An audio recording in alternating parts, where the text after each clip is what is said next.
Okey, kita masuk pula kepada ikatan logam ya. Okey, tahukah anda wayar elektrik yang terdedah boleh mengakibatkan kejutan elektrik? Wayar elektrik yang terbuat daripada logam boleh mengkonduksikan elektrik. Mengapakah logam dapat mengkonduksikan elektrik? Ini satu persoalan yang saya rasa mungkin kamu dah tertanya-tanya kan. Kenapa logam ni boleh mengkonduksikan elektrik? Inilah yang saya nak ajarkan kepada kamu pada petang ini. Selama ini kamu tertanya-tanyalah, kenapa sesuatu bahan tu boleh mengkonduksikan elektrik? Kenapa kayu tak boleh mengkonduksikan elektrik? Kenapa plastik tak boleh konduksikan elektrik sedangkan logam boleh? Jawapannya adalah tak lain tak bukan kerana kemampuan elektron dia, elektron valence ni untuk bergerak. Kemampuan dia ni di mana untuk dia bergerak. Dia bergerak daripada terminal negatif kepada terminal positif. Dia melakukan gerakan lah. Dia bergerak, berpusing. Dan elektron tu sendiri, elektrik tu sendiri dia daripada perkataan elektron.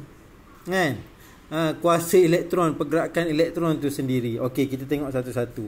Atom logam tersusun secara rapat dan teratur dalam keadaan pepejal. Seperti mana kamu tengok gambar ni lah. Ni atom yang mana dia tersusun rapat antara satu sama lain. Okey, elektron valence atom boleh didermakan dengan mudah dan boleh dinyah setempatkan walaupun dalam keadaan pepejal. Jadi elektron valence dia ni dia boleh berubah tempat. Dia derma, ni derma ni, ni derma ni, ni derma ni.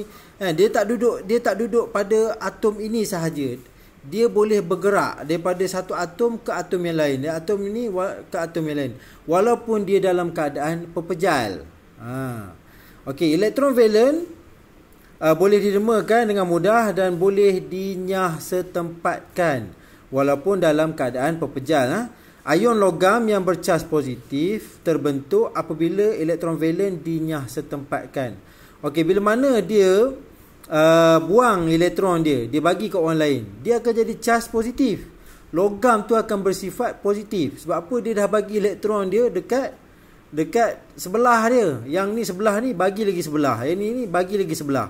Okey, semua elektron valence yang dinyah setempatkan boleh bergerak bebas di antara struktur logam dan berbentuk lautan elektron. Jadi bila mana elektron ni dia boleh berubah-ubah tempat daripada atom ni ke atom ni, ini ke atom ni, ini ke atom ni. So dia bergerak ni, dia ibarat macam satu aliran sungai tau. Dalam satu aliran sungai yang mengalir je, elektron tu mengalir je. Dalam satu logam yang kamu ada, satu logam tu, sebenarnya elektron dia bergerak antara atom ke atom yang lain. Okey, jadi gerakan dia ni, ini semua ni, yang mana dia duduk, bergerak, mengalir semua ni, kita panggil dia lautan elektron lah. Dia ibaratkan satu lautan elektron. Okey, daya tarikan elektrostatik antara lautan elektron dan ion logam bercas positif membentuk ikatan logam. Jadi logam ni, atom ni sendiri dia bercas positif.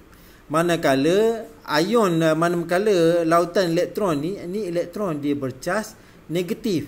Jadi ikatan antara atom-atom ni dengan lautan elektron ni kita panggil dia membentuk ikatan logam. Dia adalah ikatan logam yang mana tarikan elektrostatik antara cas positif atom itu sendiri dengan ion logam dengan lautan elektron tu membentuk ikatan logam. Jadi kamu tengok sinilah dalam gambar ni, yang mana kamu dapat tengok. Okey, ni atom, antara atom ni dia ada petala valence dia ni, dan elektron ni mengalir antara atom ke atom, yang mana dia dinyah setempatkan. Dia tak berada pada satu atom itu sahaja. Dia bergerak dan membentuk lautan elektron. Sebab apa? Dia mengalir, bergerak macam seolah-olah gerakan air tau.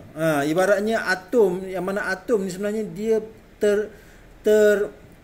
terendam dalam lautan elektron. Macam tu. Jadi ikatan elektrostatik, tarikan elektrostatik antara atom ni dengan lautan elektron ni kita panggil dia sebagai ikatan logam. Okey, apabila elektron pada atom logam dinyah setempatkan di dalam lautan elektron, logam dapat mengkonduksikan elektrik. Jadi disebabkan elektron tu dia boleh bergerak, kan? Dia boleh bergerak. Bila mana dia boleh bergerak, maka ada gerakan elektron tu, kan? Bila ada gerakan elektron itu yang boleh mengalirkan elektrik sebenarnya. Okey, elektron yang bergerak bebas di dalam struktur logam membawa cas daripada terminal negatif ke terminal positif apabila elektrik dibekalkan. Bila mana kamu letakkan elektrik di sini, kamu alirkan elektrik pada besi, kan? Apa jadi? Elektron akan bergerak daripada terminal negatif ni, dia akan bergerak pergi ke terminal positif. Dia masuk dalam bateri. Daripada bateri tu dia pergi balik, dia mengalir balik daripada negatif ni dia pergi sini. Jadi arus ni, arus elektrik ini dikatakan arus elektron. Arus elektron yang mana dia boleh menghidupkan lampu, menghidupkan elektrik, alatan elektrik itu, itulah sebenarnya berasal pada pergerakan elektron. Faham tak sekarang ni?